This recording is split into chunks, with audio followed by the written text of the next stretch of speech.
আমাদের মধ্যে আজকে যেন এসেছে। আরেকজন উত্তর দিল, এখানে একজন পৃথিবীর লোকের বাড়ি আছে অনেক দিন থেকে। আমি দেখিনি বাড়িটা, তবে শুনেছি। যারা দেখতে জানে তারা বলে সেই বাড়ির মধ্যে একটা লোক রয়েছে। সব মিথ্যে। কোথায় বাড়ি? আমরা কেউ দেখিনি। তবে এসো, আমরা নাচ আরম্ভ করি।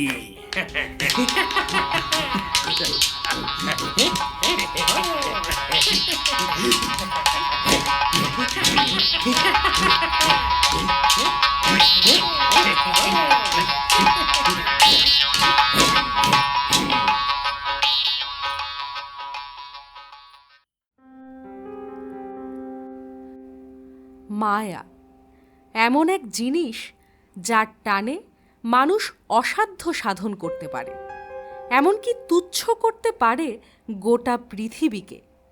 তবে মায়া কি সবসময়ই মঙ্গলজনক, নাকি কিছু কিছু মায়া মৃত্যুর মতোই ভয়ঙ্কর? তেমনি এক মায়ার গল্প আজ শুনবেন গল্পে মহাকালে। থাকছে বিভূতিভূষণ বন্দ্যোপাধ্যায় রচিত মায়া। গল্পের সূত্রধার হিসেবে আছি আমি কেয়া চৌধুরী জুঁই। সম্পূর্ণ গল্প পাঠ, শব্দ পরিকল্পনা, সম্পাদনা ও পরিচালনায় আছেন দীপ্ত কর্মকার। শুনুন বিভূতিভূষণ বন্দ্যোপাধ্যায় রচিত মায়া।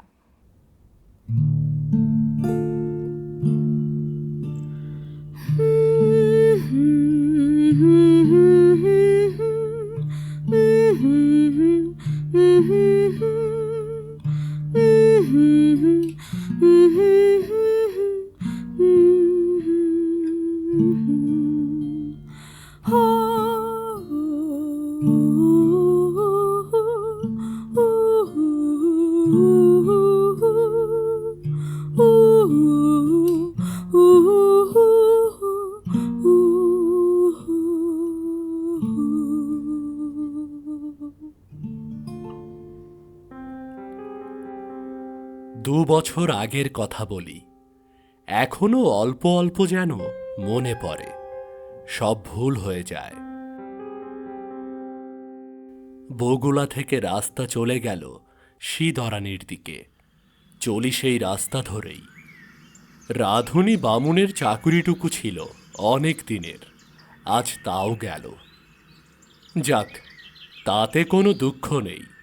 দুঃখ এই, অবিচারে চাকরিটা গেল। ঘি চুরি আমি করিনি, কে করেছে আমি জানিও না, অথচ বাবুদের বিচারে আমি দোষী সাব্যস্ত হলাম।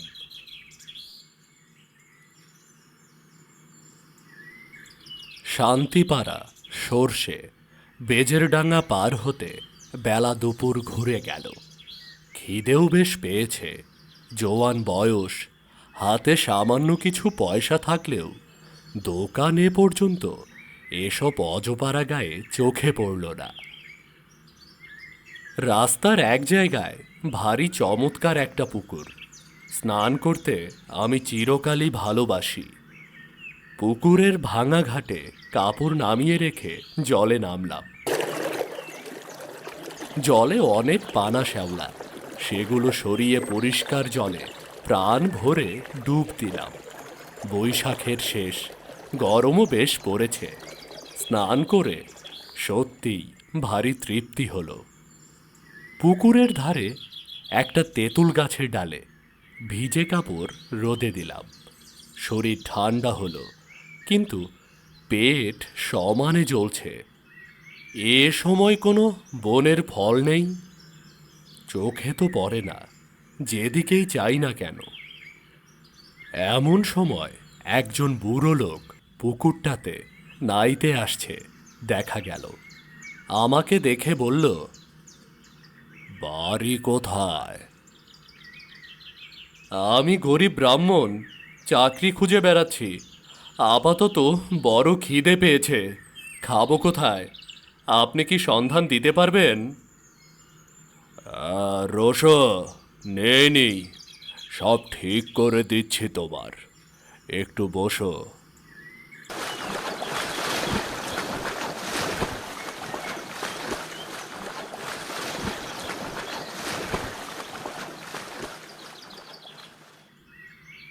স্নান সেরে উঠে লোকটি আমাকে সঙ্গে নিয়ে গ্রামের মধ্যে ঢুকে জঙ্গলে ঘেরা একটি পুরনো বাড়িতে ঢুকল।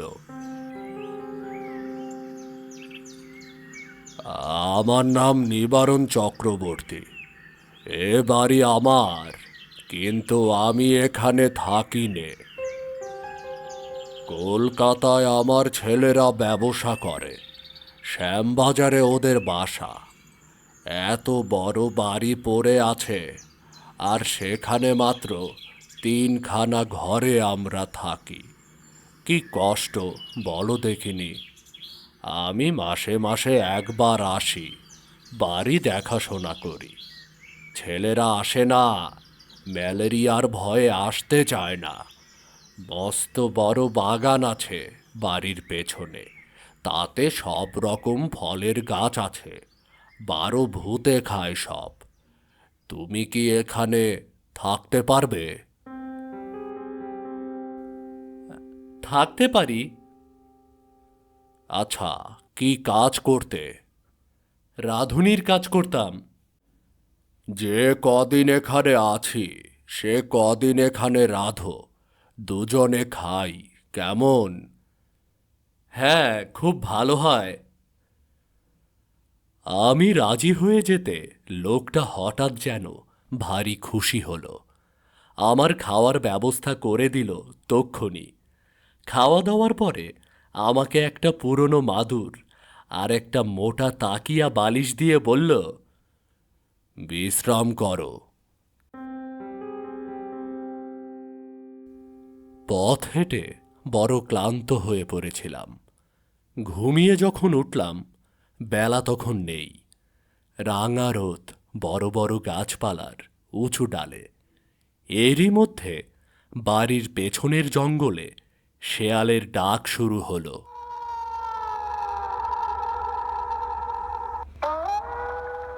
আমি বাড়ির বাইরে গিয়ে এদিক ওদিক খানিকটা ঘুরে বেড়ালাম। যেদিকে চাই সেদিকেই পুরনো আম কাঁঠালের বন আর জঙ্গল। কোনো লোকের বাড়ি নজরে পড়ল না। জঙ্গলের মধ্যে এক স্থানে কেবল একটা ভাঙা দেউল দেখতে পেলাম। তার মধ্যে উকি মেরে দেখি শুধু চামচিকের আড্ডা।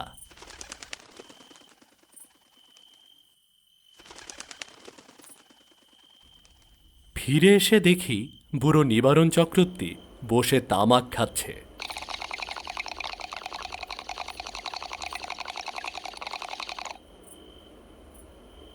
এই যে, চা করতে জানো? একটু চা করো, আর চিড়ে ভাজো। তেল নুন মেখে কাঁচা লঙ্কা দিয়ে খাওয়া যাবে। সন্ধ্যার পর বলল, ভাত চড়িয়ে দাও, সরু আতপ চাল আছে, গাওয়া ঘি আছে, আলু ভাতে ভাত, ব্যাস। আগে ঠিক আছে। তোমার জন্যে ঝিঙের একটা তরকারি করে নিও। ঝিঙে আছে রান্নাঘরের পেছনে। আলো হাতে নিয়ে তুলে আনো এবেলা। আর একটা কথা, রান্নাঘরে সর্বদা আলো জ্বেলে রাখবে, কেমন? তা তো রাখতেই হবে, অন্ধকারে কি রান্না করা যায় নাকি? হ্যাঁ, তাই বলছি। মস্ত বড় বাড়ি, ওপরে নিচে বোধহয় 14-15খানা ঘর। এছাড়া টানা বারান্দা। 2-4খানা ছাড়া অন্য সব ঘরে তালা দেওয়া। রান্নাঘরের সামনে মস্ত বড় লম্বা রোয়াক। রোয়াকের ও মুড়োয় 4-5টা নারকেল গাছ আর একটা বাতাবি লেবুর গাছ। ঝিঙে তুলতে হলে এই লম্বা রোয়াকের ও মুড়োয় গিয়ে আমাকে উঠোনে নামতে হবে। তারপর ঘুরে রান্নাঘরের পেছন দিকে যেতে হবে। তখনও সম্পূর্ণ অন্ধকার হয়নি। আলোর দরকার নেই ভেবে আমি এমনি শুধু হাতেই ঝিঙে তুলতে গেলাম।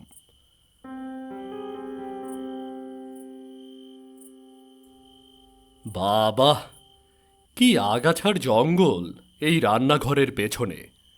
বুনো ঝিঙে গাছ, যাকে এঁটো গাছ বলে, অর্থাৎ এমনি বীজ পড়ে যে গাছ হয় তাই। অনেক ঝিঙে ফলেছে দেখে বেছে বেছে কচি ঝিঙে তুলতে লাগলাম। হঠাৎ আমার চোখে পড়ল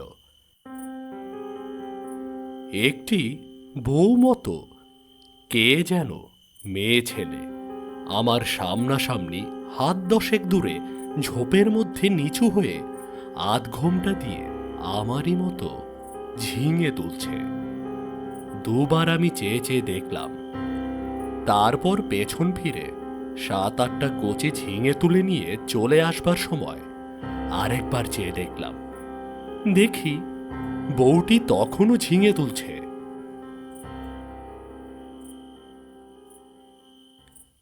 ঝিঙে পেলে? আগে হ্যাঁ, অনেক ঝিঙে হয়ে আছে। আর একজন কে যেন তুলছিল। কোথায়? ওই রান্নাঘরের পেছনে, বেশি জঙ্গলের দিকে। পুরুষ মানুষ? না, একটি বউ।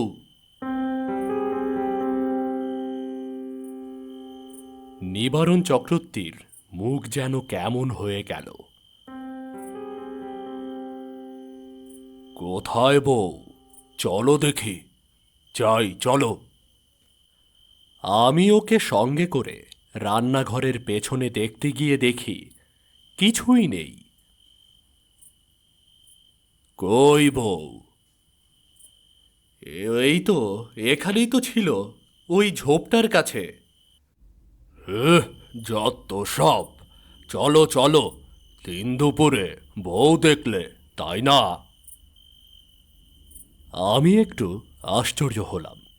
যদি একজন পাড়াগাঁয়ের বউঝি দুটো জংলি ঝিঙে তুলতে এসেই থাকে, তবে তাতে এত খাপ্পা হবার কি আছে, এটা তো আমি ভেবে পাইনি।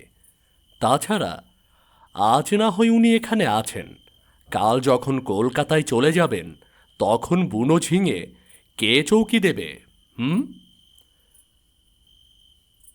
রাত্রে খাওয়া দাওয়ার পর চক্রবর্তী বুড়ো আবার সেই ঝিঙে চুরির কথা তুলল। বলল, আলো নিয়ে যাওনি কেন ঝিঙে তুলতে? তোমায় আমি আলো হাতে নিয়ে যেতে বলেছিলাম, মনে আছে? কেন তা যাওনি বলো তো বাপু। আমি বুঝলাম না তাতে কোন দোষটা হলো। বুড়োটা খিটখিটে ধরনের। বিনা আলোতে যখন সব দেখতে পাচ্ছি, এমনকি ঝিঙে চুরি করা বউকে পর্যন্ত, তখন আলো না নিয়ে গিয়ে কি দোষটা করেছি আমি?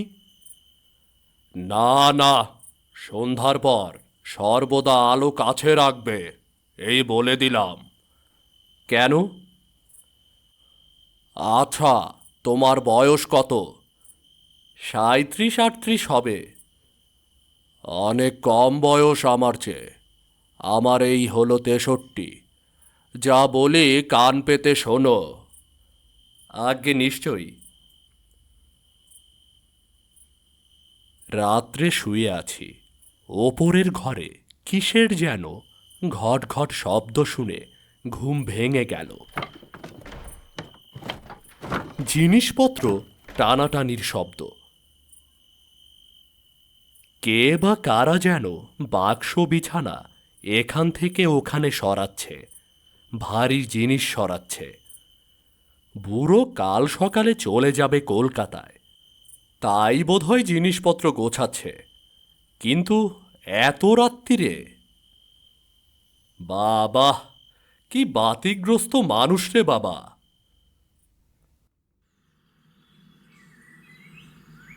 সকালে উঠে বুড়োকে বলতেই বুড়ো অবাক হয়ে বলল, আমি?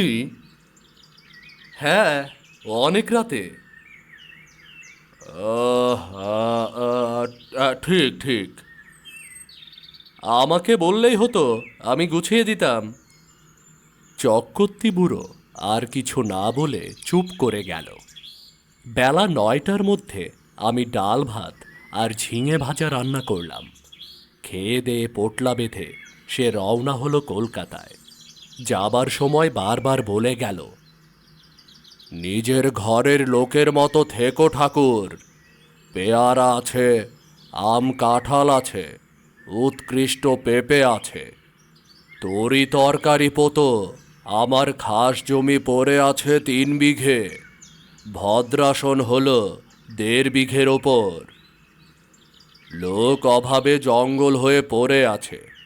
খাটো খাটো, তরকারি উৎপন্ন করো, খাও, বেচো, তোমার নিজের সব হয়ে যাবে। দেখাশোনা করো, থাকো, ভাবনা নেই। আর একটা কথা বলি। হ্যাঁ, বলুন। চক্রবর্তী বুড়ো অকারণে সুর খাটো করে বলল, কত লোকে ভেঙচি দেবে, কারো কথা শুনো না জানো। বাড়ি দেখাশোনা যেমন করবে নিজের মতো থাকবে, কেমন? কোনো কথায় কান দেবে না। গাছের ফল ফুলুরি তুমিই খাবে। 2টো ঘর খোলা রইল তোমার জন্য। বুড়ো চলে গেল, আমাকে যেন আকাশে তুলে দিয়ে গেল। আরে, এত বড় বাড়ির বড় বড় 2খানা ঘর আমার ব্যবহারের জন্য রয়েছে। তাছাড়া বারান্দা, রান্নাঘর, রোয়াক তো আছেই। বাড়িতে পাতকুয়ো, জলের কষ্ট নেই। শুকনো কাঠ যথেষ্ট, কাঠেরও কষ্ট নেই। 10টা টাকা আগাম দিয়ে গিয়েছে বুড়ো। প্রায় 8 মণ টাক সরু আতপ চালও আছে। গাছ ভরা আম কাঁঠাল। এ যেন ভগবানের দান, আকাশ থেকে হঠাৎ করে পড়ল। বিকেলের দিকে তেল নুন কিনবো বলে মুদির দোকান খুঁজতে বেরোলাম। বাপ রে, গা খানার ভেতরে কি বন জঙ্গল! আর এদের যেখানে বাড়ি তার ত্রিসীমানায় কোনো লোকালয় নেই নাকি? জঙ্গল ভেঙে সুড়ি পথ ধরে 8 মাইল যাবার পর একজন লোকের সঙ্গে দেখা হলো। সেও তেল কিনতে যাচ্ছে, হাতে তেলের ভার। আমায় দেখে বলল, বাড়ি কোথায়? এখানে আছি, নিবারণ চক্রবর্তীর বাড়ি। নিবারণ চক্রবর্তীর? কেন? দেখাশুনো করি, কাল এসেছি। বাপু, ও বাড়িতে থাকতে পারবে না। কেন? এই বলে দিলাম, দেখে নিও। কত লোক ও বাড়িতে এলো গেল, ওরা নিজেরাই তো থাকতে পারে না, আবার অন্য লোক। ও বাড়ির ছেলে বউয়েরা কোশ্চিনকালেও এ বাড়িতে আসে না। কেন? তা কি জানি।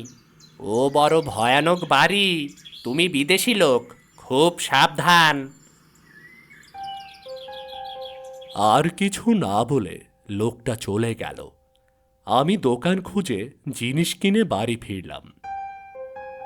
তখন বিকেল গড়িয়ে গিয়ে সন্ধ্যা নামছে। দূর থেকে জঙ্গলের মধ্যকার পুরনো উঁচু দোতলা বাড়িখানা দেখে আমার বুকের ভেতরটা ছ্যাঁত করে উঠল। সত্যি, বাড়িখানার চেহারা কি রকম যেন। ও যেন একটা জীবন্ত জীব, আমার মতো ক্ষুদ্র লোককে যেন গিলে ফেলবার জন্য হাত বাড়িয়ে এগিয়ে আসছে। এর চেহারা এমন কেন? না, কিচ্ছু না।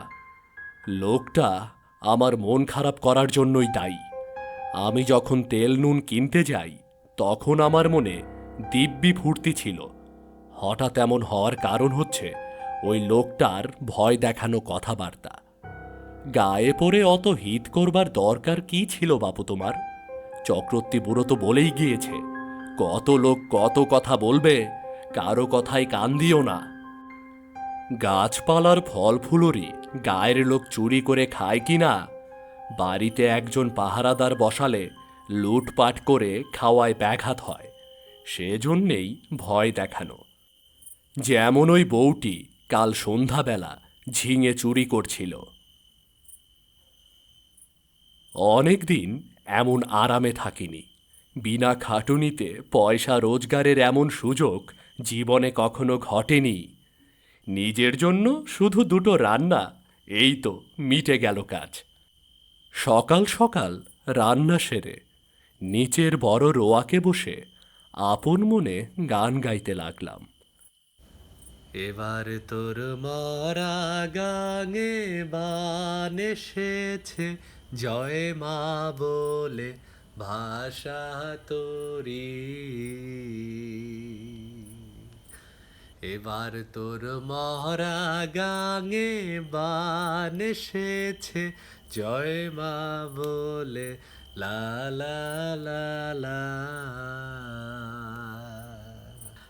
এত বড় বাড়ির আমিই মালিক, কারো কিছু বলবার নেই আমাকে, যা খুশি তাই করব। হঠাৎ ভয়ানক আশ্চর্য হয়ে গেলাম। দোতলার নালির মুখ দিয়ে পড়তে লাগলো জল। যেমন ওপরের বারান্দাতে কেউ হাত পা ধুলে জল পড়ে, বেশ মোটা ধারে জল পড়তে লাগলো। তখনই আমি উঠে রোয়াকের ধারে দাঁড়িয়ে দোতলার বারান্দার দিকে চেয়ে দেখলাম, তখনও জল পড়ছে সমানে মোটা ধারায়। ওপরের সিঁড়ির দরজায় তালা দেওয়া, চাবি চক্রবর্তী মশাইয়ের কাছে। সুতরাং দোতলায় যাবার কোনো উপায় আমার নেই। এই জল কোথা থেকে পড়ছে?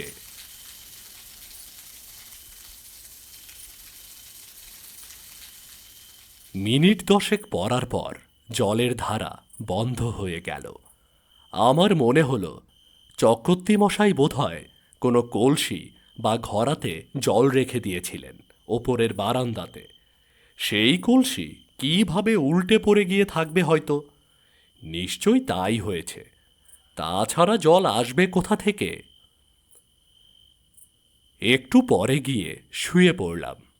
আলো নিভিয়ে শুয়ে পড়বার সঙ্গে সঙ্গে আমার চোখে ঘুম জড়িয়ে এলো।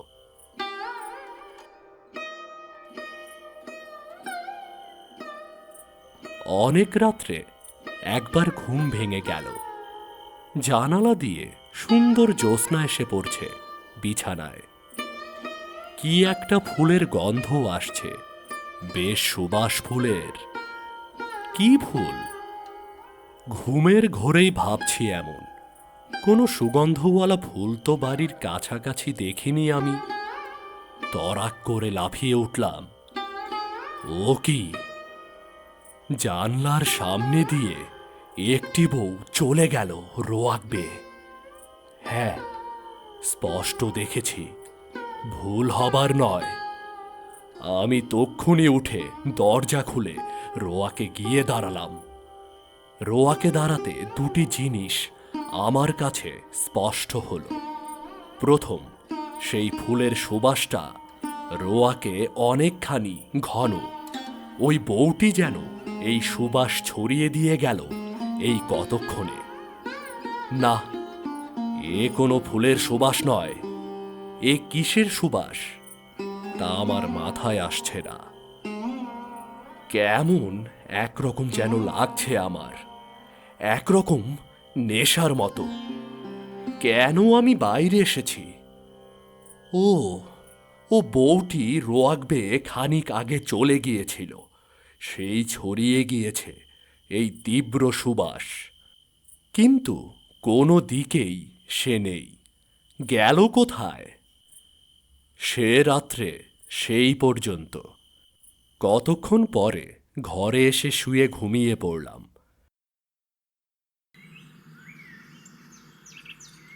সকালে উঠে মনে হলো সব স্বপ্ন। মনটা বেশ হালকা হয়ে গেল। কাজকর্মে ভালো করে মন দিলাম। বন জঙ্গল কেটে কিভাবে তরি তরকারির আবাদ করব সেই আলোচনা করতে লাগলাম মনের মধ্যে। একটা অসুবিধে এখানে থাকবার, বড্ড নির্জনে থাকতে হয়। কাছাকাছি যদি একঘর লোকও থাকতো তবে এত কষ্ট হতো না। কথা বলবার একটা লোক নেই, এই হলো মহা কষ্ট। সেদিন দুপুরে এক ঘটনা ঘটল। আমি ভাত নামিয়ে হাঁড়ি রাখতে যাচ্ছি, এমন সময় দোতলার বারান্দাতে অনেকগুলো লোক যেন একসঙ্গে হেসে উঠল।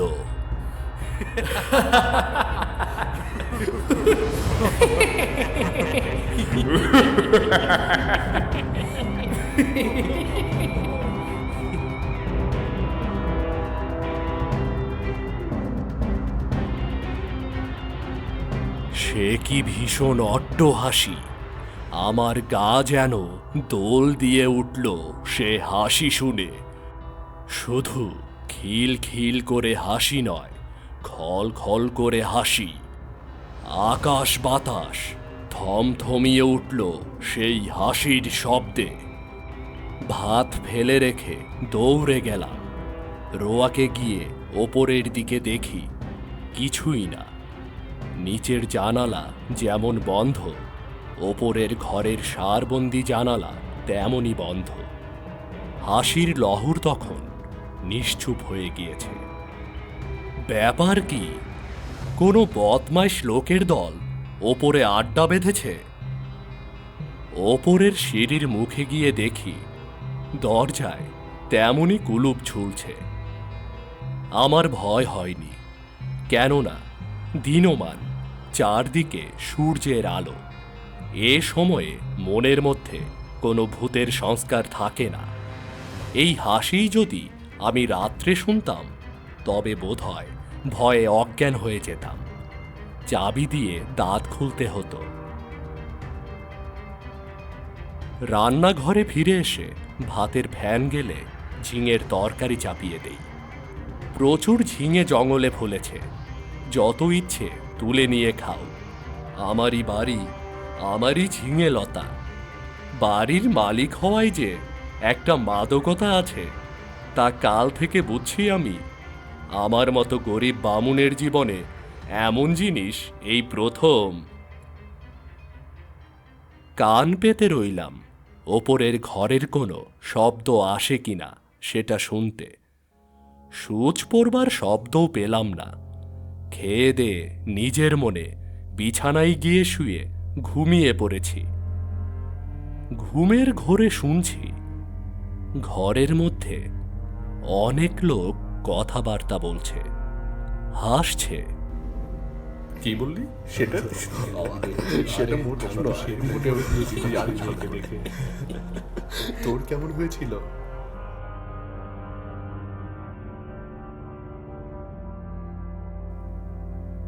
ঘুমের মধ্যেও আমি ওদের কথাবার্তা যেন শুনছি।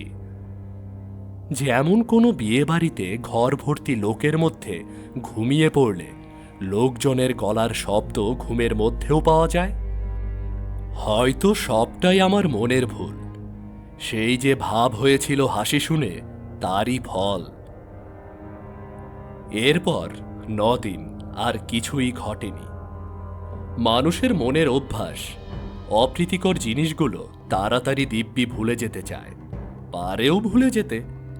আমি নিজের মনকে বোঝালাম ওসব কিছুই না। কি শুনতে কি শুনেছি, বউ দেখা ওগুলো চোখের ভুল, হাসি শোনাও কানের ভুল, সব কিছু ভুল। এই 9 দিনে আমার শরীর বেশ সেরে উঠল। খাই দাই আর শুধু ঘুমাই, কাজকর্ম কিচ্ছু নেই। কেমন যেন এক রকমের কুড়ুমি পেয়ে বসেছে আমাকে। আমি সাধারণত খুব খাটিয়ে লোক, শুয়ে বসে থাকতে ভালোবাসি নে, কিন্তু অনেক দিন ধরে অতিরিক্ত খাটুনির ফলে কেমন যেন এক রকমের অবসাদ এসে গিয়েছে, শুধুই আরাম করতে ইচ্ছে করে। 9 দিনের দিন বিকেলে মনে হলো রান্নাঘরের পেছনে সেই ঝিঙের জঙ্গলটা কেটে একটু পরিষ্কার করি, অবশ্যই ঝিঙের লতাগুলোকে বাঁচিয়ে। ওখানে ঝালের চারা পুঁতব, আর একখানা চাল কুমড়োর এঁটো লতা হয়েছে ওই জঙ্গলের মধ্যে, সেটা বাঁশের কঞ্চি দিয়ে রান্নাঘরের ছাদে উঠিয়ে দেব। এই বাড়িতে কাজ করে সুখ আছে, কারণ দা, কোদাল, কাস্তে, নিরেন, শাবল, কুরুল সব মজুদ আছে ঘরের কোণে। অল্পক্ষণ মাত্র কাজ করছি, আধ ঘন্টাও হবে না। হঠাৎ দেখি সেই বউটি ঝিঙে তুলতে এসেছে, নিচু হয়ে ঝোপের মধ্যে ঝিঙে তুলছে। সঙ্গে সঙ্গে দোতলার ঘরগুলোর মধ্যে এক মহা কলরব উপস্থিত হলো। অনেকগুলো লোক একসঙ্গে যেন হই হই করে উঠল।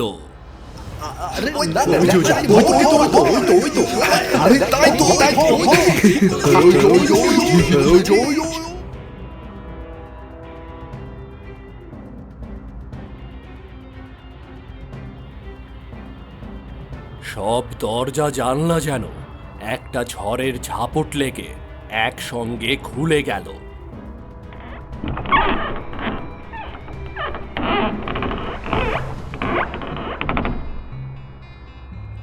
বন কাটা ফেলে আমি ওপর দিকে চেয়ে দেখলাম, সামনের রোয়াকে এসে দাঁড়ালাম।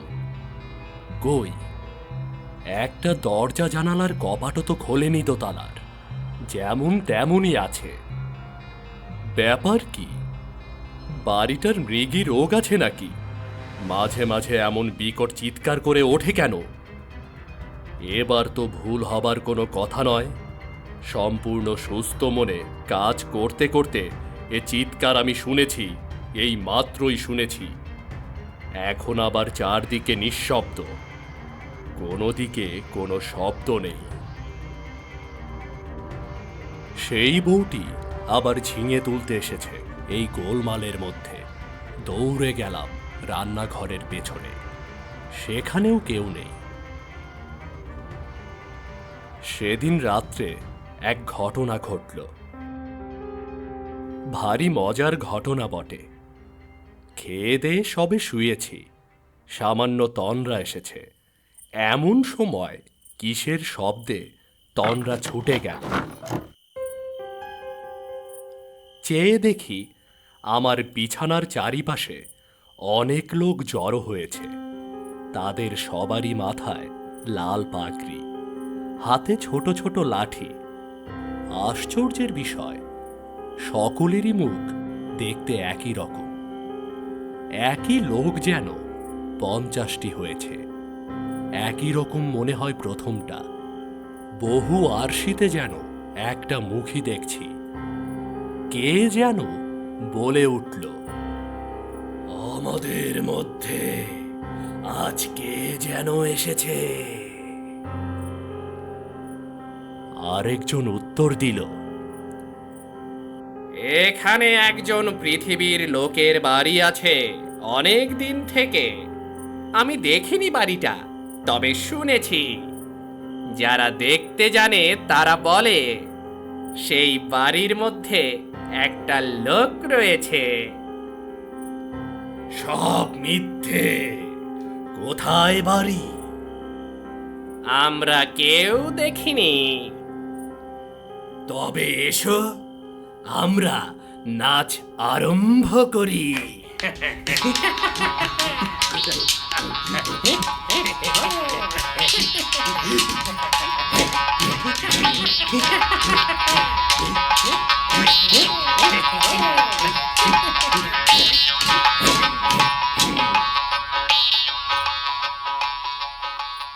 বাপ রে বাপ, কথায় বলে ভূতের নেত্য। শুনেই এসেছিলাম এতদিন, এইবার স্বচক্ষে দেখলাম। সে কি কাণ্ড! অতগুলো লোক একসঙ্গে লাঠি বাজিয়ে এক তাণ্ডব নৃত্য শুরু করে দিল। আমার দেহের মধ্যে দিয়ে কতবার যে এলো গেল, তার সঙ্গে সঙ্গে বিকট চিৎকার আর হল্লা। আমার বিছানার বা আমার কোনো অংশ স্পর্শও করল না। আমি যে সেখানে আছি তাও যেন তারা জানে না। ওদের হুঙ্কার আর ভৈরব নৃত্যে আমি জ্ঞান শূন্য হয়ে গেলাম।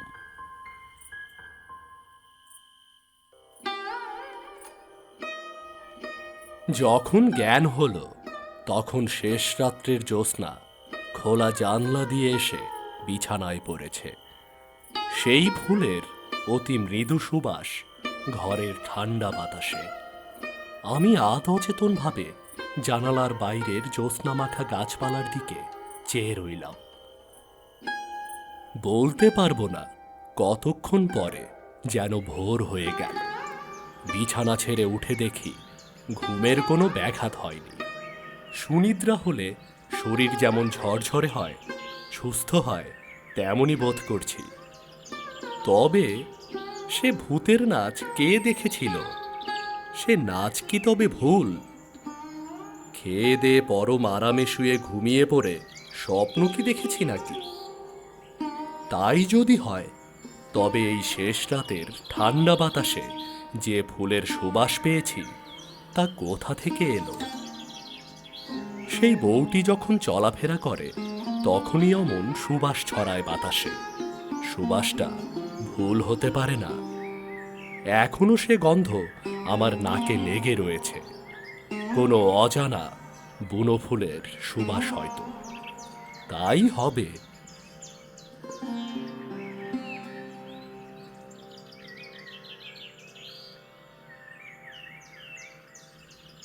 তেল কিনতে গিয়েছি দোকানে।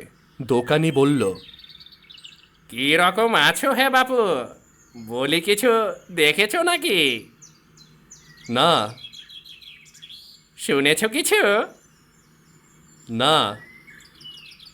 তুমি তো দেখছি বাবু সাধু লোক, টুকটাক জানো নাকি ভূতের মন্তর?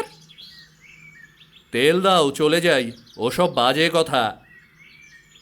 আচ্ছা, একটা মেয়েকে ওখানে কোনোদিন দেখোনি তুমি? বউয়ের মতো কোনো গন্ধ পাওনি? কিসের গন্ধ? কোনো ফুলের সুগন্ধ? আরে না। খুব বেঁচে গিয়েছো তুমি।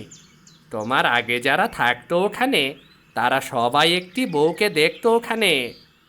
এমন হতো শেষে ওই বাড়ি ছেড়ে তারা নড়তে চাইতো না। তারপর রোগা হয়ে দিন দিন শুকিয়ে শেষ পর্যন্ত মারা যেত। দুটি লোকের এরকম হয়েছে এ পর্যন্ত। বাড়িতে ভূতের আড্ডা। ভূতে লোককে পাগল করে দেয়। তাদের কাণ্ডজ্ঞান থাকে না। এমন ভালো লাগে এই বাড়ি, না খেয়ে না দে ওখানে পড়ে থাকে, ছেড়ে যেতে চায় না। তুমি দেখছি বাপু ভূতের মন্তর জানো। আমরা তো ওই বাড়ির ত্রিসীমানায় যাইনে বাপু। মাথা খারাপ করে দেয় সাধারণ মানুষের, বুঝলে?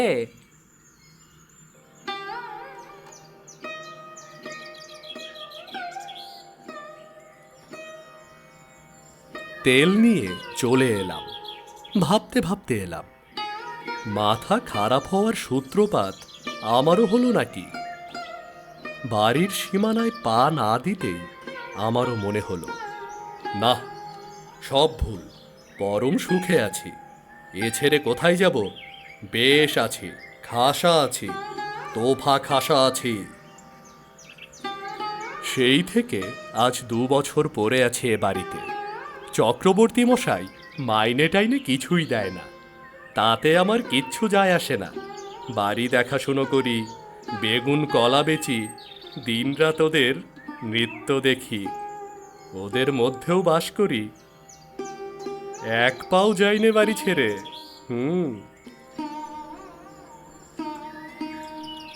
আপনারা এতক্ষণ শুনছিলেন বিভূতিভূষণ বন্দ্যোপাধ্যায় রচিত মায়া। এরকম আরও গল্প শুনতে গল্পে মহাকাল চ্যানেলের সঙ্গেই থাকুন। আমাদের উৎসাহ যোগাতে মন্তব্য করুন কমেন্ট বক্সে, আর চ্যানেলে সাবস্ক্রাইব করে বেল আইকনটি প্রেস করে আমাদের সকল গল্পের আপডেট পেয়ে যান সবার আগে।